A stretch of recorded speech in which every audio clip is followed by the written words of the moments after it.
क्या पढ़ लेते हैं, इसका लाइफ साइकिल कंप्लीट हो गया था। लाइफ साइकिल किसका कंप्लीट हुआ था? टेरिडोफाइट का। तो टेरिडोफाइट का लाइफ साइकिल बताना चाहेगा कोई कि कैसे क्या चल रहा था इसका लाइफ साइकिल? याद है कुछ? बता दीजिए। प्रोफाइट से क्लोरोफिल बनता था, उसके बाद स्पोरेंजिया बनता था, स्पोरेंजिया से स्पोर बनता था, स्पोर से स्पोर मदर सेल कहाँ है? घटना कहाँ पे जो हाँ उसके बीच में मियोसिस होता है, स्पोर मदर सेल से स्पोर बनता है। इससे उसके बाद गैमेटोफाइट बनता है और उसी को प्रोथैलस भी कहते हैं। और ठीक है, प्रोथैलस से एंथीरिया आर्किगोनिया निकलता है, उसमें से फर्टिलाइजेशन होकर जाइगोट बन जाता है, फिर जाइगोट से एम्ब्रियो बनता है, फिर एम्ब्रियो से फिर जर्मिनेट होकर प्रोफाइट बन जाता है। इसमें ये बताएंगे, एक सेंटेंस मैंने बताया था कि कौन किस पे डिपेंड है? जो स्पोरोफाइट है गैमेटोफाइट पे डिपेंड है, पर गैमेटोफाइट स्पोरोफाइट पे डिपेंड नहीं है। कहानी याद है ना उतना? वही कहानी यहाँ है, कुछ डिफरेंट नहीं है। इसीलिए मैं बोला था कि लाइफ साइकिल अगर याद है तो आपको पूरी चीजें टेरिडोफाइट की याद रहेगी। बस उसमें याद क्या करना था कि यहाँ कहाँ यूज करते हैं और कहाँ जर्मिनेट होते हैं। वही कहानी था। यूज करने के लिए कहाँ कहाँ था? मेडिसिनल में था, ओरिएंटल में था, ये सब कहानी पढ़े थे ना। और कहाँ जर्मिनेट होता है? तो cool and ambient Sandy area, ये तो था कहानी। कह रहा है कि अब रिप्रोडक्शन देख लेते हैं। तो जाहिर सी बात है, जब लाइफ साइकिल हमने देखा ही है तो रिप्रोडक्शन में कोई दिक्कत होगी ही नहीं, क्योंकि रिप्रोडक्शन का ही तो लाइफ साइकिल हमने देखा है ठीक से। तो कह रहा है पहले कि gametophyte bear male and female sex organ in antheridia and archegonia. मतलब कह रहा है कि आप जानते हैं कि मेल और फीमेल दो पार्ट होते हैं। मेल को हम क्या बोलते हैं? एंथीरिया बोलते हैं, और फीमेल को आर्चिगोनिया बोलते हैं। वही कहानी पहला बोल रहा है कि मतलब कह रहा है कि अगर हम रिप्रोडक्शन देखेंगे तो रिप्रोडक्शन में जो गैमेटोफाइट बना रहे होंगे, मतलब जो गैमेट का प्रोडक्शन कर रहे होंगे, वो क्या होंगे? एक तो मेल होगा, एक फीमेल होगा। लेकिन ये सेक्सुअल में गैमेट का प्रोडक्शन नहीं होता है, डायरेक्ट किसी का प्रोडक्शन होता है? स्पोर का। आपने पहले भी पढ़ा था, एक जगह कैप्सूल का नाम आया था, दूसरी जगह याद करो अभी तक की कहानी। कहाँ कैप्सूल का नाम आया था? कहाँ थायराइड और याद रहेगी ना कहानी? टेरिडोफाइट में क्या आया? कौन आया है? ऐसे भूल जा रहे हो। कौन का दूसरा नाम? स्पोरोफिला। याद है? बस इतना याद रखना कि सबका ये सेक्सुअल में नाम क्या दिया गया है। सेक्सुअल की कहानी तो हमेशा याद रहेगी। मेल और फीमेल आएगा तो गैमेट बनना तय है। सीधी सी बात, अगर सेक्सुअल रिप्रोडक्शन की बात होगी तो एक मेल होगा, एक फीमेल होगा। लेकिन एक सेक्सुअल में ये बात नहीं होती है। सेक्सुअल में एक ही पेरेंट होता है, मतलब एक ही बॉडी होती है, एक ही बॉडी से सब बंधा होता है। लेकिन रिप्रोडक्शन में क्या होता है? सेक्सुअल रिप्रोडक्शन में एक मेल होता है, एक फीमेल होता है, मतलब दो बॉडी इन्वॉल्व हो रही है। जब दो बॉडी इन्वॉल्व होगी, जब दो सेक्स आगे इन्वॉल्व होंगे, मेल और फीमेल, तो जाहिर सी बात है क्या फॉर्मेशन करेंगे? गैमेट का, जिसको क्या बोलते हैं? गैमेटोफाइट बोलते हैं। कह रहा है कि water is the need for the transfer of antherozoid and male gamete from the antheridia to the mouth of archegonia. कह रहा है कि जो टेरिडोफाइट होता है, अगर ये सेक्सुअल रिप्रोडक्शन करते हैं, अगर मेल और फीमेल इन्वॉल्व होते हैं, अगर गैमेट का प्रोडक्शन होता है, तो कह रहा है कि जो मेल पार्ट होता है उसको हम क्या बोलते हैं? मेल पार्ट के स्पर्म को हम क्या बोलते हैं, या गैमेट को क्या बोलते हैं? एंथीरियोजॉइड बोलते हैं। याद रहेगा ना कि मेल पार्ट के गैमेट को हम क्या बोलते हैं? एंथीरियोजॉइड बोलते हैं। लेकिन यही वुमेन में होता है तो मेल पार्ट के गैमेट को हम क्या बोलते हैं? स्पर्म बोलते हैं। तो वही बोला कि प्लांट में जो मेल पार्ट का जो गैमेट बनता है उसको हम क्या बोल रहे हैं?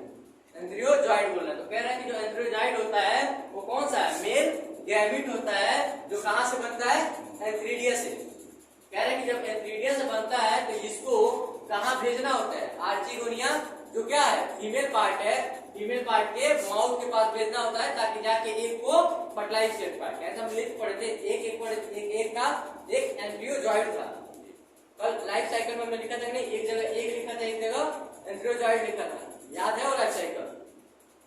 तो कह रहा है कि हमें इनको जो अब रिप्रोडक्शन करना होता है, सेक्सुअल रिप्रोडक्शन, तो इन्हें पानी की जरूरत होती है, मतलब वाटर का जरूरत होता है। किस लिए?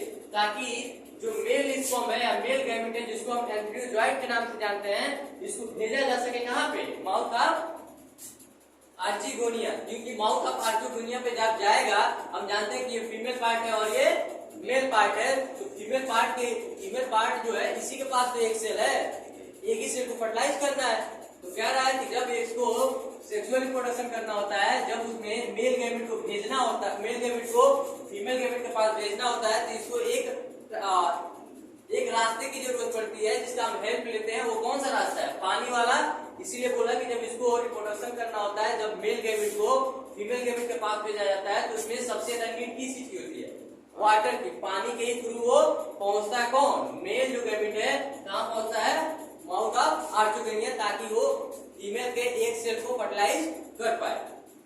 अब कह रहा है कि एम्ब्रियोजॉइड फ्यूज विद द एग। आपने ये पढ़ा था ना, मैंने यहीं पे तो लिखा था एम्ब्रियोजॉइड था यहाँ पे, और यहाँ पे एग सेल था।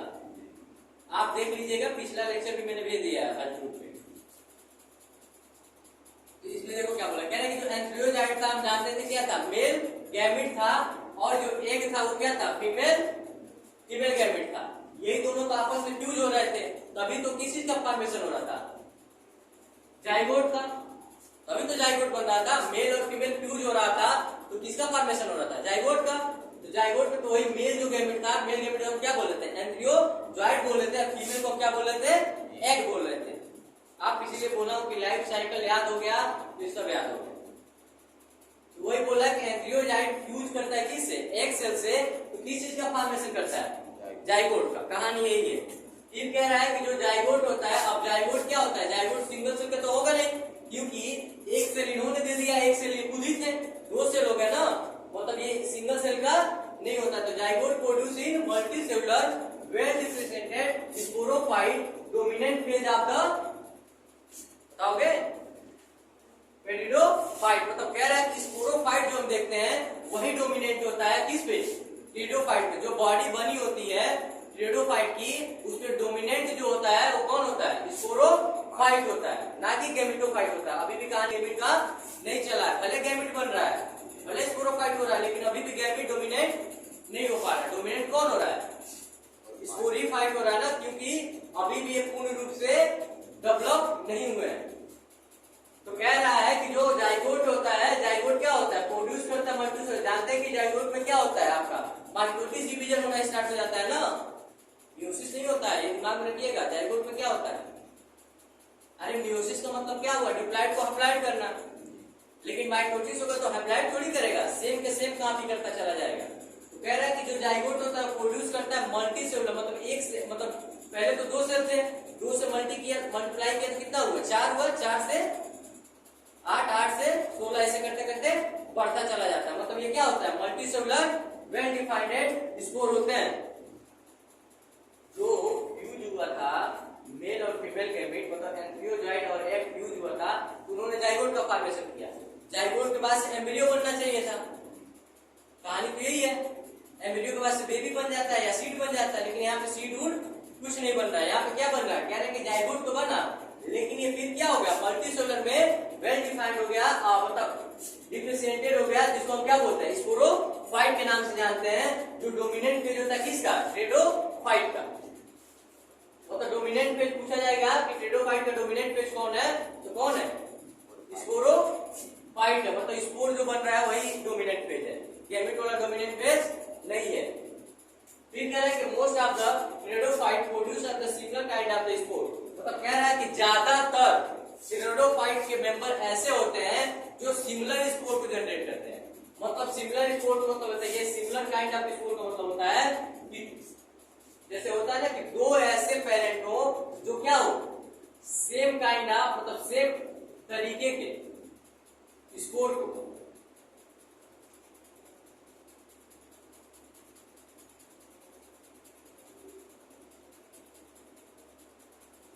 समझ में आ रहा है क्या बोल रहा हूं? मेरे कहने का मतलब ये है कि ज्यादातर, मोस्ट मतलब ज्यादातर इसके मेंबर, टेरिडोफाइट के मेंबर जो होते हैं, कह रहा है कि वो क्या करते हैं? Pteridophyte produce in the similar kind of spore. मतलब ज्यादातर टेरिडोफाइट के मेंबर ऐसे हैं जो क्या करते हैं? सिमिलर काइंड ऑफ स्पोर को प्रोड्यूस करते हैं। मतलब दो ऐसे, मान लो कोई भी दो पेरेंट को उठा लो, अगर वो प्रोड्यूस कर रहा है तो क्या होगा? उसका स्पोर आप मिलाएंगे तो दोनों सिमिलर दिखेंगे, डिफरेंट नहीं दिखेंगे। समझ में आ रहा है क्या बोल रहा हूँ? मतलब डिफरेंट नहीं होते, ज्यादातर के स्कोर मिलाएंगे तो सबका क्या होगा, कॉमन होगा, सिमिलर होंगे, मतलब आपस में मिलते जुलते होंगे, डिफरेंट नहीं होंगे, साइज से भी, बाकी जो भी कैरेक्टर होगा उनसे भी। ये कह रहा है कि moreover produce two kind of spore, macro and micro. तो ये भी हमने पढ़ा था, मैक्रो का एग्जांपल क्या था और माइक्रो का एग्जांपल क्या था? माइक्रो का था हर्ड, माइक्रो का सिलेंडर। चलो याद तो है। मतलब यहाँ पे ये बोला है कि other produce two kind of spore, मतलब कह रहा है कि कुछ ऐसे भी टेरोफाइट के मेंबर हैं जो अलग टाइप के स्पोर को प्रोड्यूस करते हैं। तो ये कह रहा है कि मैक्रो, मैक्रो मतलब होता है थोड़ा बड़ा स्पोर, माइक्रो मतलब होता है छोटा स्पोर। तो कह रहा है कि जो मैक्रो का प्रोड्यूस करता है वो कौन है? कौन है? और माइक्रो का? तो माइक्रो मतलब देखो, माइक्रो मतलब छोटा, मैक्रो मतलब बड़ा। तो जो एक होता है जो छोटे स्पोर का प्रोडक्शन करता है तो वो सेलेजिनिया है, और बड़े का जो कर रहा है वो फर्न है। अब कह रहा है कि यहाँ पे देयर आर हेटेरोट्रॉफ, ये क्वेश्चन बार बार नीट में पूछा गया, अब तक का रिकॉर्ड है इस क्वेश्चन का, आप जाइएगा 5 टाइम पूछा गया है, बार बार इसको पूछा। देख लीजिए कहानी क्या है, इसमें कुछ है नहीं, बार बार यही पूछा है कि बताओ कि हेटेरोस्पोरस के एग्जांपल कौन कौन। आइए एकदम फेमस एग्जांपल है सेलेजिना और सेल्विनिया, याद रहेगा। ये नीट में 5 टाइम पूछा जा चुका है, क्या पता 6वां भी आ जाए। मतलब इतनी खुशी है एग्जामिनर को कि हेटेरोस्पोरस के एग्जांपल बता दो। तो यही होता है सेलेजिना और सेल्विनिया। फिर कह रहा है कि अब यहाँ पे देखो दो चीजें थोड़ी सी दी गई है। कहता है कि नेक्रोप्लूटियम क्या होता है, जो कोन बनाते हैं तो होमोस्पोरस को फॉर्मेशन करते हैं। जो कोन बन रहा होगा वो सिमिलर होंगे, डिफरेंट नहीं होंगे। लेकिन वही कह रहा है कि जो सेलेजिना के कोन बनेंगे वो क्या होंगे, हेटेरोस्पोरस होंगे, मतलब अलग अलग टाइप के होंगे। यहाँ पे सेम टाइप के होंगे, मतलब सेम टाइप के होंगे, मतलब उनका जो कैरेक्टर होगा या साइज होगा, वो जो भी चीजें होंगी वो क्या होंगी, सिमिलर होंगी आपस में। किसमें? लाइकोपोडियम में। लेकिन वही जो सेलेजिना की बात कर रहा है, ये इसका जो कोन बनेगा वो कैसा बनेगा, हेटेरोस्पोरस बनेगा। मतलब हेटेरो मतलब क्या होता है, भिन्नता, अलग अलग होना, मतलब एक जैसा नहीं होना। वही कहानी यहाँ बोला है कि देयर आर द हेटेरोस्पोरस। तो हेटेरोस्पोरस के दो एग्जांपल हैं, सेलेजिना या सेल्विनिया। तो अगर यहाँ पे सेलेजिना ना देके सेल्विनिया भी दे दे तब भी क्या होगा, हेटेरोस्पोरस ही होगा। ये दिमाग रखिएगा, एग्जामिनर का कोई वो नहीं है दिमाग का, क्या पता ये ना दे के उनको दे दे, है तो दोनों एक ही एग्जांपल, हेटेरोस्पोरस ही तो है। तो याद रखिएगा कि एग्जामिनर कैसे पूछना चाह रहा है। अगर ये याद रहेंगे दोनों तो समझ में आ जाएगी दोनों क्या है, हेटेरोस्पोरस है। लेकिन होमोस्पोरस का अगर पूछ ले तो इसको याद रखिएगा। अब देखिए क्या बोला, कह रहा है कि with in the female gametophyte zygote develop into the young embryo. मतलब कह रहा है कि जो फीमेल गैमेटोफाइट होता है जब क्या होता है, फ्यूज हो जाता है मेल के एम्ब्रियोजाइट से, तो किस चीज का फॉर्मेशन कर देता है, जाइगोट का। और जाइगोटी डेवलप किसमें हो जाता है, यंग एम्ब्रियो में। अब कह रहा है कि this is the event of the produce to the seed habitat. एक चीज याद रखना, ये क्वेश्चन इसमें पूछा जा चुका है, बता दे रहा हूं कहां पूछा गया। ये पूछा गया था कि सीड हैबिटेट कहां देखने को मिला है सबसे पहले, तो क्या है, टेरिडोफाइट है। सबके दिमाग में रहता है कि सबसे पहले सीड कहां आया था, जिम्नोस्पर्म। लेकिन दिमाग में रख लीजिएगा, सीड हैबिटेट की बात किया तो दिमाग में क्या आना चाहिए, टेरिडोफाइट। जानवर बहुत चालाक होता है, आपके दिमाग में फिट है कि सीड कहां आता है, जिम्नोस्पर्म में। नेकेड सीड वही आया था सबसे पहले, लेकिन यहाँ पे क्या लिखा है, सीड हैबिट लिखा है या हैबिटेट लिख देगा। तो दिमाग रखिएगा, सीड हैबिट या हैबिटेट लिख रहा है, ये कहां जाना है हमको, टेरिडोफाइट में जाना है। जिम्नोस्पर्म में नेकेड सीड आया था, लेकिन यहाँ पे सीड हैबिटेट में तो हल्का हल्का ये चीजें दिख गई कि यहाँ सीड जैसा कुछ बन रहा है, लेकिन सीड नहीं था पूरी तरीके से। अब कह रहा है कि it is considered as the important step in the evolution. कह रहा है कि यही स्टेप था जहां से हमें लगा कि हाँ इवोल्यूशन हो रहा है। इवोल्यूशन मतलब क्या, विकसित, मतलब परिवर्तन हो रहा है, समझ में आ रहा है ना। यही तो जब सीड दिखा, अभी तक हमने एल्गी में तो देखा नहीं था, उसके बाद से ब्राय में हमने देखा ही नहीं था सीड के बारे में, लेकिन ट्रेडो में आ गया ना सीड हैबिट का, तो क्या हुआ, इवोल्यूशन ही तो हुआ, कुछ ना कुछ चेंजिंग ही तो हुआ, परिवर्तन भी हुआ। जहाँ पे सीड नहीं बना था, लेकिन यहाँ पे सीड हैबिट देखने के लिए मिल गया, मतलब सीड जैसा स्ट्रक्चर देखने के लिए मिल गया, तो ये लगा ना कि यहाँ पे कुछ ना कुछ इवोल्यूशन हुआ, कुछ ना कुछ चेंजिंग हुआ। तो वही कह रहा है ये बहुत ज्यादा इंपॉर्टेंट स्टेप था किसके लिए, इवोल्यूशन के लिए। तो ये लाइन पूछा जा चुका है नीट में, ये लाइन पूछा जा चुका है। 20 से बच रहा है ये 4। कह रहा है कि टेरिडोफाइट के कितने क्लास होते हैं, तो क्लास 4 होते हैं। देख लीजिएगा, इसमें कुछ नहीं करना, बार बार नीट में लगभग 2 या 3 बार ये भी पूछा गया है नीट में, आप जाके देख लीजिएगा। और जब भी पूछा है मैचिंग के साथ पूछा है, मतलब मैचिंग के जो क्वेश्चन आते हैं ना वो इन्हीं तरीके के क्वेश्चन आते हैं। तो उसमें देख लीजिएगा, जो कोलोपेसीडा होता है उसका एग्जाम्पल क्या होता है,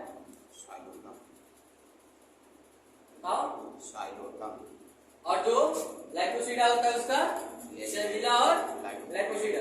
अब कह रहा है कि तीसरा वाला इसका एग्जाम्पल, और लास्ट वाला का इसका एग्जाम्पल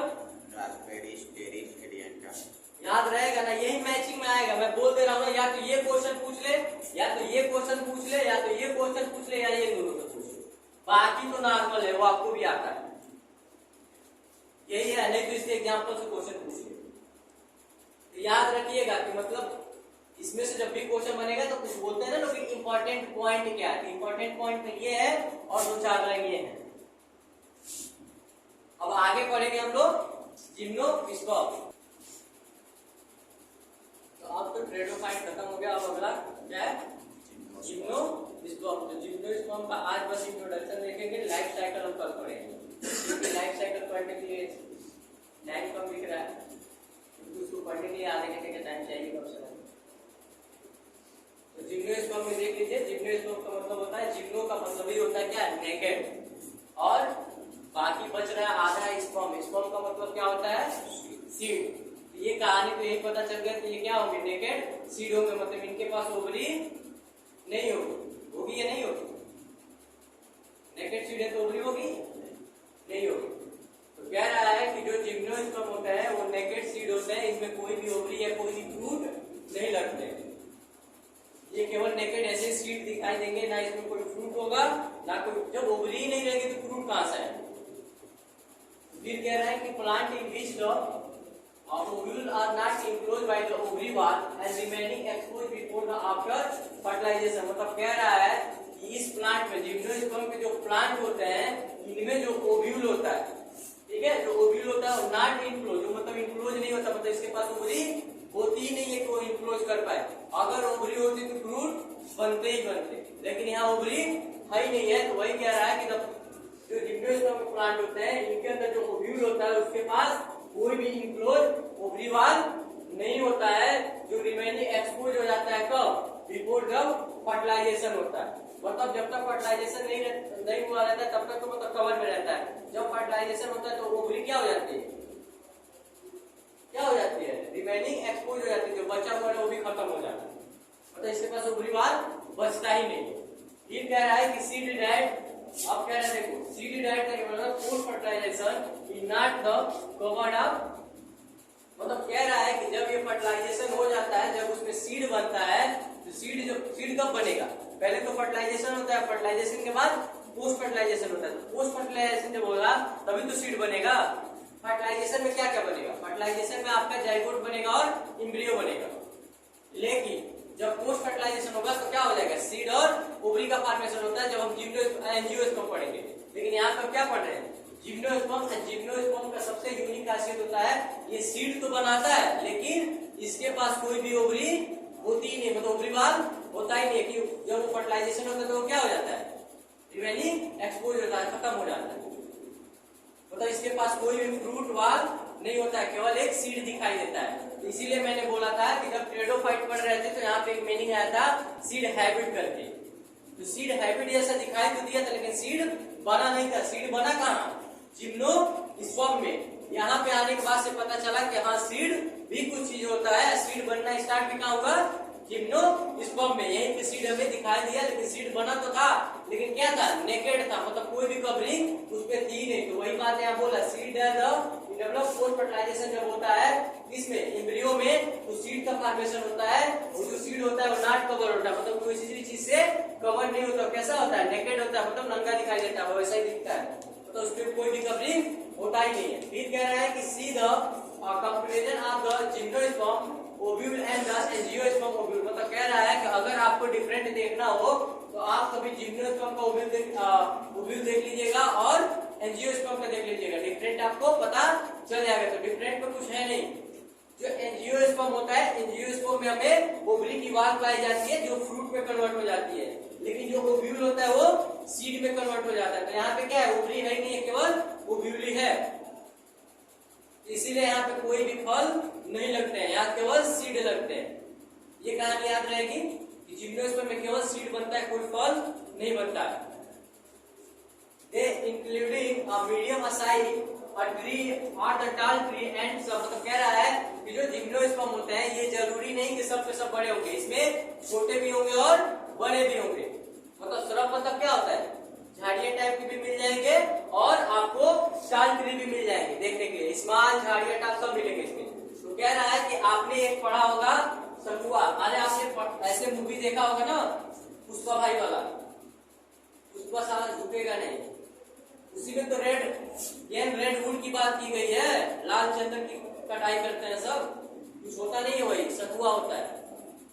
वो किसका मेंबर है, जिम्नोस्पर्म का। तो याद रखिएगा पुष्पा भाई किसके मेंबर है, जिम्नोस्पर्म वाले, क्योंकि एंजियोस्पर्म को होते तो थोड़ा मोस्ट डेवलप होते हैं, जो क्राइम कर रहे थे थोड़ा ओल्ड माइंड से किए हैं ना उसमें, इस टाइम तो नए माइंड से किया जा रहा है, पता ही नहीं चलता कि कब क्या हो गया। तो जो इस टाइम वाला एंजियोस्पर्म वाला है, पिछले टाइम का जो उन्होंने दिखाया वो जिम्नोस्पर्म वाला है। तो उन्होंने देखते मतलब जो चुरा रहे थे, काट रहे थे, कौन सा रेड वुड ही था, उसको क्या बोलते हैं, सखुआ। सखुआ किसका एग्जाम्पल, जिम्नोस्पर्म का। तो Sequoia is the giant of red tree is the one of the tallest tree species. मतलब कह रहा है कि ये जिम्नोस्पर्म का सबसे बड़ा कोई अगर पेड़ होता है या ट्री होता है तो कौन होता है, सखुआ होता है, जिसका दूसरा नाम क्या होता है, रेडवुड ट्री। याद रहेगा। ये कह रहा है कि root are the generally tap root. कह रहा है कि इसमें जो रूट पाया जाता है वो टेप रूट के जैसा पाया जाता है। मतलब इसका जो रूट होगा आप जब भी देखेंगे कुछ ऐसा गांठ टाइप का पड़ा होगा इसके रूट में, मतलब इसके रूट में जगह जगह क्या होगा, गांठ टाइप के पड़े होंगे। कह रहा है फिर से कि the root is the something that has the fungal association from the mycorrhiza। मतलब कह रहा है कि जो जिम्नोस्पर्म के मेंबर होते हैं उनमें कुछ सब एसोसिएशन होता है, मतलब कुछ लोग जुड़े होते हैं, मतलब ऐसे ये जर्मिनेट नहीं करते हैं। जैसे कि एग्जांपल दिया गया है पाइनस का ट्री, पाइनस का अगर सीड आपको जर्मिनेट कराना है तो सीड जर्मिनेट कराने से पहले हमें ये देखना होता है क्या वहां पे फंगस प्रेजेंट है या नहीं है। जब ये थोड़ा सा जर्मिनेट करता है तो इसके रूट में क्या लग जाते हैं, फंगस लग जाते हैं। फंगस काम क्या क्या कराता है, देखो फंगस काम कुछ नहीं कराता है, बस ये नाइट्रोजन फिक्सेशन बैक्टीरिया जो देखो जो माइकोराइजा होता है एक क्या है, बैक्टीरिया है, लेकिन बैक्टीरिया होता तो कब है, जब फंगल होता है, फंगल एसोसिएशन हो जाता है किससे, पाइनस से। जब पाइनस के साथ फंगल एसोसिएशन होता है तो किस चीज को फॉर्म करता है, माइकोराइजा का। माइकोराइजा हम जानते हैं क्या है, एक तरह से नाइट्रोजन फिक्सेशन साइनोबैक्टीरिया है। कहानी समझ में आ रहा है क्या बोल रहा हूँ, N2 फिक्सेशन साइनोबैक्टीरिया लिखा गया ना, तो माइकोराइजा क्या है, नाइट्रोजन फिक्सेशन साइनोबैक्टीरिया है। तो ये दिमाग में रखिएगा कि ये जो नाइट्रोजन फिक्सेशन कराता है ये सॉइल के अंदर कराता है, ना कि एटमॉस्फेयर में कराता है। ये भी क्वेश्चन पूछा जा चुका है कि आप बताइए कि कौन है कि जो सॉइल के अंदर नाइट्रोजन फिक्सेशन कराते हैं। सॉइल के अंदर नाइट्रोजन फिक्सेशन कराने वाला एक एग्जांपल दिख गया, माइकोराइजा। माइकोराइजा किसके साथ फंगल एसोसिएशन करके बनाता है, तो पाइनस ट्री के साथ बनाता है। फिर कह रहा है कि प्लांट लाइक साइकस, जो Cycas in the small slide root and coralloid root are the association with nitrogen fixation cyanobacteria. और सॉरी यहाँ पे थोड़ी सी मिस्टेक हुई है, बस आप देख लीजिएगा। कह रहे हैं कि सम ऑफ द जो फंगल एसोसिएशन होता है पाइनस के साथ उसको माइकोराइजा बोलते हैं, लेकिन वही जब हम साइकस में आते हैं, साइकस में जब स्मॉल स्पेशलाइज्ड रूट देखने के लिए मिलते हैं, जब उसमें भी छोटे छोटे कोलाइड रूट, मतलब कोलाइड जैसे ही, मतलब छोटे छोटे गांठ जैसे दिख जाएंगे। तो जो गांठ जैसे दिखते हैं जब ये बॉन्डिंग करते हैं तो क्या होते हैं, नाइट्रोजन फिक्सेशन साइनोबैक्टीरिया होते हैं। ये क्या करते हैं, सॉइल में नाइट्रोजन को क्या कराते हैं, फिक्सेशन करा के, और किसको देते हैं, साइकस के ट्री को देते हैं, ताकि इनका नाइट्रोजन फिक्सेशन कंप्लीट हो पाए। क्योंकि नाइट्रोजन अपने आप से तो एब्जॉर्ब कर नहीं पाएंगे, या तो एटमॉस्फेयर में है, तो अब इसको कोई भी तो चाहिए जो कन्वर्ट कर पाए। तो कन्वर्ट करने के लिए कौन होता है, नाइट्रोजन फिक्सेशन साइनोबैक्टीरिया होता है, जो नाइट्रोजन इनको किसको देता है, साइकस को देता है। फिर कह रहा है कि the stem are the unbranched, मतलब कह रहा है इसके दो ही एग्जांपल बार बार घूमेंगे आपके सामने, एक साइकस घूमेगा, दूसरा पाइनस ओमेगा। तो साइकस में ये होता है, जो साइकस होता है वो अनब्रांच होता है, उसमें कोई भी ब्रांच नहीं निकलती है, लेकिन वही जो पाइनस होता है उसमें ब्रांच निकली होती है, मतलब शाखा निकली होती है। शाखा मतलब जानते हो ना, टहनियां, मतलब इसमें टहनियां नहीं देखने के लिए मिलेगी, ये सीधा भागता चला जाएगा, लेकिन जो पाइनस होगा उसमें टहनियां टाइप में देखने के लिए मिलेगी, मतलब ब्रांचेज होगा। ये कहानी समझ में आया? मतलब नाइट्रोजन फिक्सेशन साइटोबैक्टीरिया किसमें देखने के लिए मिलेगा? तो साइकस में देखने के लिए मिलता है। तो क्यों मिलता है? क्योंकि इसके पास स्पेशलाइज मतलब एक तरह का स्पेशल रूट पाया जाता है, जो क्या होता है, क्लोराइड रूट होता है, जो छोटे छोटे गांठ जैसा दिखता है, उसमें क्या होता है, नाइट्रोजन फिक्सेशन साइटोबैक्टीरिया होता है, जो नाइट्रोजन को फिक्सेशन करा के किसको देता है, साइकस को, ताकि इनका नाइट्रोजन कंप्लीट हो पाए। ये कह रहा है कि जो इसमें देख लो सम जो फंगल एसोसिएशन होता है उसी को हम क्या बोलते हैं, माइकोराइजा बोलते हैं। ये देखने के लिए क्या मिलता है, पाइनस में मिलता है। ये कहानी है। बाकी ये देख लीजिएगा, अनब्रांच का एग्जांपल साइकस है और ब्रांच का एग्जांपल पाइनस और सीडरस है। बाकी हम जिम्नोस्पर्म का लाइफ साइकिल कल पढ़ेंगे।